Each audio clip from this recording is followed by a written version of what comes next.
We good? We're done? All right, welcome to another week of Last Week This Week, where I try to look important by clapping my papers on the bar.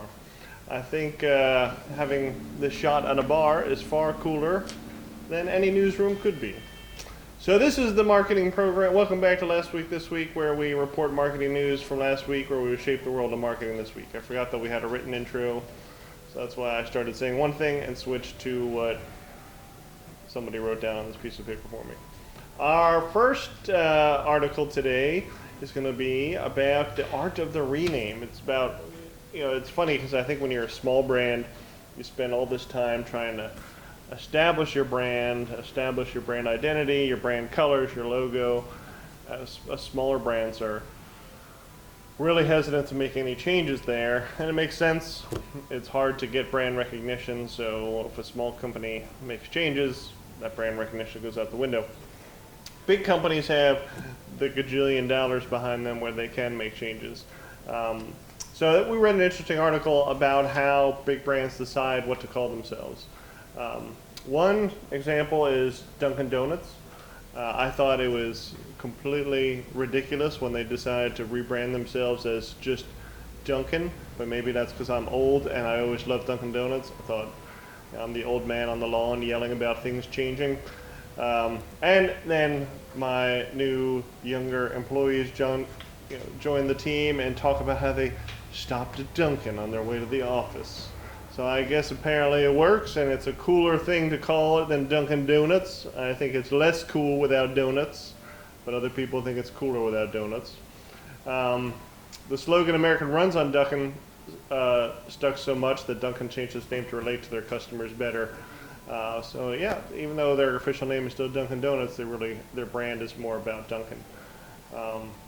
The reasons why brand changed the name, varies widely. Some it's just a brand refresh. Others it's for legal requirements or when something's inappropriate, like when, for cultural reasons, like Uncle Ben's changing to Ben's Original. A total rename is acceptable and achievable. Google was originally Backrub and is now the most recognized search engine around. Was it really Backrub? That's a terrible, terrible name for something you would do on the internet. Maybe appropriate for the time, I don't know. Aunt Jemima changed to Pearl Milling Company because of the offensive nature of Aunt Jemima. And brands opt to keep the same fonts and colors, just changing other aspects of their brand. So it's pretty interesting. Branding is a whole marketing thing in and of itself.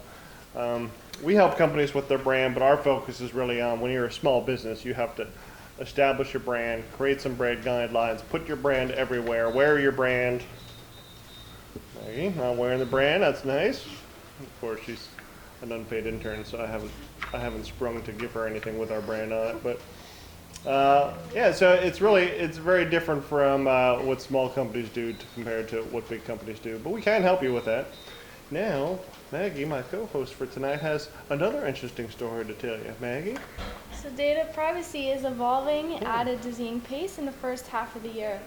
We talked a little bit about 3 weeks ago about how Google will be phasing out his third-party cookies, featuring that feature starting early 2020 and finishing in 2023. This comes in conjunction with the wave of new privacy features like Apple's iOS 15. However, Google has announced to push back that phasing out, and it will start removing cookies in 2023. So this is good news for marketers because it gives them more time to make a permanent strategy to work around these new privacy regulations. Very interesting. Back to me, I suppose, for our third article for Last Week This Week. This one is about trying to make email marketing a bit more effective again. Email marketing still works great. We use it. We recommend it to companies. But your message can get lost in the clutter of tons and tons of junk and spam emails. So Google's begun supporting a new email authentication protocol to help guard against phishing. Phishing schemes are when it looks like you're getting an email from Amazon and they're telling you like, oh, your order's about to ship. Click here and just log in quick, and we'll get that right taken care of. And then you go to some other website and they're just trying to steal your password. It happens all the time. It's made people very leery of emails. You got to pay really close attention to who's sending and what you're clicking on. So Google has started implementing brand indicators for message identification, otherwise known as BIMI, which is better than talking about BMI, which nobody except for those 5% fit bastards out there like talking about that. That's a scary topic. So BIMI is an authentication protocol which allows brands to verify their identity, and they do that at like the domain level. And when the email goes out, there's a little thing in there that talks about, hey, this is really coming from Amazon or from Amity Digital or from Giant Robo Printing. So Google knows to trust it. If that indicator is not there in the email from the server, there's a higher chance that is going to end up in spam or junk. So it's really, it's a tough thing because not a lot of small business owners won't know to implement that sort of thing. But it's a great thing in that if you do know what you're doing and you're savvy and you can get your emails out there and it's good messaging, way more people are going to see it because there's going to hopefully be a lot less junk. Well, that's my third topic. Thanks for watching. After bombarding you with this super knowledge, here's our pun for the week. Maggie? Why do digital marketers love to shop at Whole Foods? I don't know. Why do they like to shop at Whole Foods? They have a lot of organic content.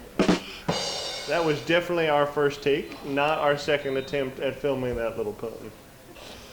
Make sure you always follow us on Facebook, Instagram, and like and subscribe for more content.